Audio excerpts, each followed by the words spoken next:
hello male gwas ma tege wun mu kwer na gwas ma ni wud ma kwer la chira kwer dol wal ka so Sudan kan nin dag rawtine jen kwer mi la kwer dol wal ngay dol la tege kwer wajen ngay ke je long no la meda ka kwang sha ngay ke je ne to tone kajen sha kwanya la kwer lo jira mandana ku dol wal ku jere ala ka mi je to jene wajen cha ma da long ko kwang ala jen tege run jen ngwan wi da raw run ka run jen ngwan wi da raw no am gwas money wajen cha jien ko jen cha mate shu jal gwa dana cha maten benon gwas me jal ga dob lo jien we dora ki we gwar ne ka sang daram bor gwas mo shut chatet me ted ya ted ka dara no ted ka dara you know ya pen jen liade lo teramishi nyor teramishi yot teramishi cha gwere je duno men ne ga mu akwang ka jen ne entama rami mo cha kwanya lawa jin kwar ki jin kwar dol wal tika family tika na ala kwang jen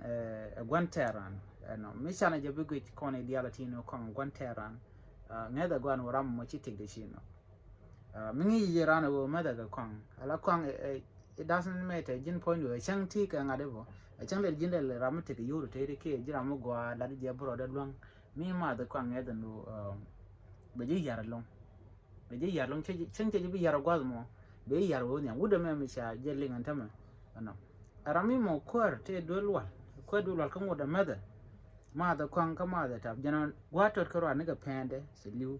ya de kono dar no te de randa de pende lu pa no ala cause asia kwang ko kwang jega de ko ka la tok do jin rami chi ma cho da nge je jin la wi la wi le bi pe ne jin gwaz mo ne na me ko lo kan dia la kon mingi je no ti ka rami mo part of you ki family do ka jano linga je ka lok goro de kap chonga je ani mi dong she no kono dong de je lok na me ring di long example ti nang tin tama ka de to ko kon dia la ti gor je no de kon na dia de kon ka nge de family de je nge amene gon di ni kan yal man di de la ro na me chogo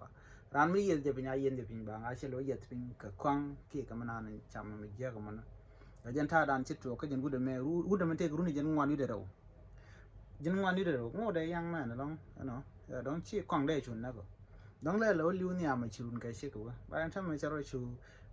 ngok chirun ga chu ngok ta ka no ka khwi kwang dia ga cha na je tu ka ne dia la content mas ka kwang lo chang jira mo dong lu ko no de lin kwang cha ga ka ji no de la ri no